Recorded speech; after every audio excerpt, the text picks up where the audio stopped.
December 14 తన పుట్టినరోజును celebrate చేయడానికి విష్ణు జల్పల్లి వచ్చాడని మంచు నిర్మల తెలిపారు. విష్ణు ఎటువంటి దౌర్జన్యంతో కానీ మనుషులతో కానీ ఇంట్లోకి రాలేదని, మనోజ్ కంప్లైంట్ చేసిన దాంట్లో నిజం లేదని నిర్మల స్పష్టం చేశారు. ఈ ఇంట్లో పనిచేస్తున్న వాళ్ళు మానేయడంలో విష్ణు ప్రమేయం లేదన్నారు. కూటమి సర్కార్ విద్యుత్ ట్రూ ఆఫ్ ఛార్జీలు వెంటనే నిలిపివేయాలని సిపిఎం నాయకులు డిమాండ్ చేశారు. పెదనందిపాడు మండలం పాత బస్టాండ్ సెంటర్ సిపిఎం ఆధ్వర్యంలో కరెంటు ట్రూ ఆఫ్ ఛార్జీలు పెరుగుదలకు నిరసన కరెంటు బిల్లుల ప్రతులను చూపిస్తూ వాటిని దగ్ధం చేశారు. పేదవాడికి అండగా ఉంటాము అన్న కూటమి సర్కార్ ఇప్పుడు ఎక్కడా అని సిపిఎం నాయకులు ప్రశ్నిస్తున్నారు. ఈడుపుగల్లు ఉప్పులూరు రోడ్డులో ద్విచక్ర వాహనం అదుపు తప్పి పంట బోధులోకి దూసుకువెళ్లడంతో వ్యక్తి అక్కడికక్కడ మృతి చెందాడు. మృతుడు పోరంకి చెందిన కొట్టగోపి సాయిగా గుర్తించారు. మృతదేహాన్ని పోస్టుమార్టం నిమిత్తం ఉయ్యూరు ప్రభుత్వాసుపత్రికి తరలించారు. సత్యసాయి జిల్లా పెనుకొండ సమీపంలో ఉన్న ఎంజేపీ మహాత్మా జ్యోతిరావు పూలే బీసీ బాలికల గురుకుల పాఠశాల పిల్లలు అస్వస్థతకు గురయ్యారు. భోజనం తర్వాత విద్యార్థులకు అస్వస్థతకు గురి కావడంతో వెంటనే వారిని ఆసుపత్రికి తరలించారు. ఈ పాఠశాలలో 256 మంది విద్యార్థులు ఉండగా 13 మందికి అస్వస్థతకు గురయ్యారు. అన్నమయ్య జిల్లాలో 2 ఎర్రచందనం స్మగ్లర్లను పోలీసులు అరెస్టు చేసి 155 ఎర్రచందనం దుంగలను స్వాధీనం చేసుకున్నారు. వీటి విలువ సుమారు 3.5 కోట్ల రూపాయలు ఉంటుందని పోలీసులు వెల్లడించారు. వీటిని గుజరాత్లో గోడౌన్ నుంచి తీసుకువచ్చినట్టు విచారణలో నిందితులు తెలిపారు. అనంతపురం నగర పాలక సంస్థ కౌన్సిల్ సమావేశంలో వైసీపీ కార్పొరేటర్లు, కోఆప్షన్ మెంబర్ల మధ్య వాగ్వాదం జరిగింది. టిడ్కో ఇళ్ల నిర్మాణాలను పూర్తి చేయకుండా జాప్యం చేశారని, ఇళ్ల పట్టాలు అర్హులకు ఇవ్వకుండా మున్సిపల్ స్థలాలను కబ్జా చేశారని నేతలు ఆగ్రహం వ్యక్తం చేశారు. నవంబర్ 29న deputy CM Pawan Kalyan Stella ship ను పరిశీలించిన తర్వాత 5 విభాగాల అధికారులు బృందంగా ఏర్పడి 12 గంటల పాటు స్టెల్లా షిప్ లోని 5 కంపార్ట్మెంట్లలో తనిఖీలు నిర్వహించి 12 శాంపిల్స్ ను స్వీకరించినట్టు కాకినాడ కలెక్టర్ తెలిపారు. షిప్ లో ఉన్న 4000 టన్నుల బియ్యంలో 1320 టన్నుల పీడీఎస్ బియ్యం ఉన్నట్టు నిర్ధారించారు. ఈ షిప్ ద్వారా సత్యం బాలాజీ రైస్ ఇండస్ట్రీస్ బియ్యం ఎగుమతి చేస్తున్నట్టు దర్యాప్తులో తేలింది.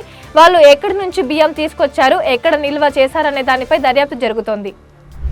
నెల్లూరులో నుడా చైర్మన్ గా కోటంరెడ్డి శ్రీనివాసులు రెడ్డి ప్రమాణ స్వీకారం అట్టహాసంగా జరిగింది. ఈ కార్యక్రమానికి టీడీపీ కార్యకర్తలు, నేతలు పెద్ద సంఖ్యలో హాజరయ్యారు.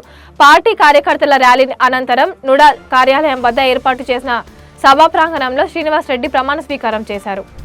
తిరుపతి జిల్లా తిరుచానూరు సమీపంలోని ఓ రెస్టారెంట్ గుట్టు చప్పుడు కాకుండా ఏర్పాటు చేసిన వీకెండ్ పబ్ సెంటర్ ను పోలీసులు గుర్తించారు.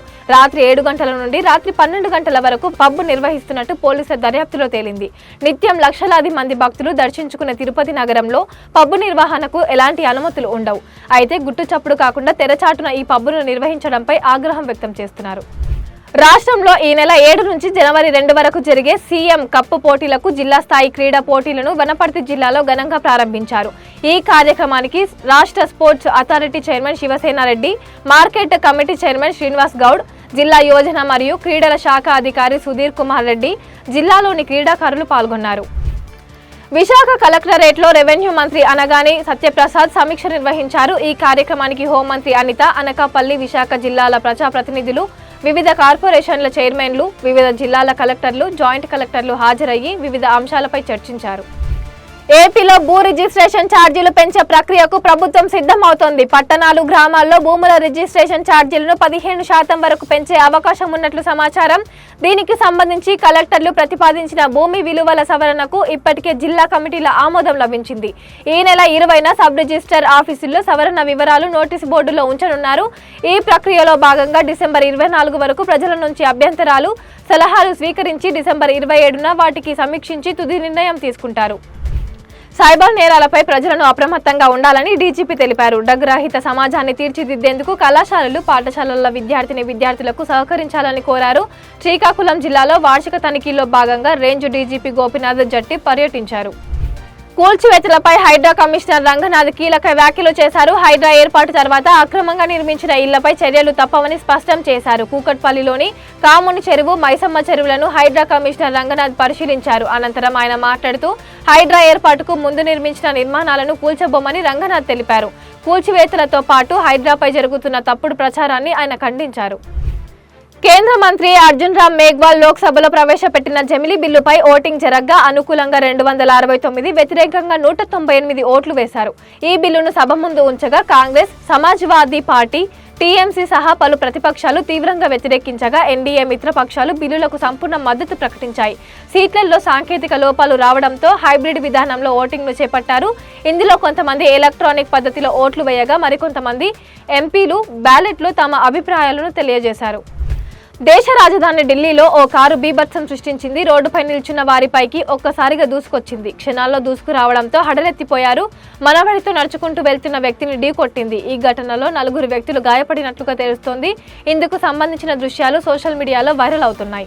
పసిఫిక్ ద్వీపమైన వనౌటును భారీ భూకంపం హడలెత్తించింది. రిక్టర్ స్కేల్ పై తీవ్రత 7.3గా నమోదైంది. దీంతో పలు భవనాలు కంపించిపోయాయి. భారీగా ఆస్తులు ధ్వంసమయ్యాయి. ఈ ఘటనలో ఒకరు మృతి చెందగా పలువురు గాయపడినట్లుగా తెలుస్తోంది. కెనడా ప్రధాని జస్టిన్ ట్రూడోకు తాజాగా ఖలిస్తానీ మద్దతుదారు నేషనల్ డెమోక్రటిక్ పార్టీ నేత జగ్మీత్ సింగ్ షాక్ ఇచ్చారు. ప్రధాని పదవికి ట్రూడో రాజీనామా చేయాలని పిలుపునిచ్చారు. ఉప ప్రధాని క్రిస్టియా ఫ్రీలాండ్ రాజీనామా చేసిన గంటల్లోనే ఆయన ఒట్టావాలో విలేకరులతో మాట్లాడుతూ కెనడాలో తీవ్రమైన ఆర్థిక సమస్యలున్నాయన్నారు. ఇల్లు, నిత్యావసరాల ధరలు విపరీతంగా పెరగడం, ట్రంప్ భారీ టారిఫ్లు విధిస్తామని హెచ్చరించడంతో దేశ ప్రజలు ఇబ్బందులు పడుతున్నారన్నారు. ట్రూడో నేతృత్వంలోని లిబరల్స్ ఈ సమస్యలపై దృష్టి పెట్టడం మానేసి తమ సొంత వ్యవహారాల్లో ఉండడం, ట్రూడోను రాజీనామా చేయమని ఆదేశించినట్టు తెలిపారు.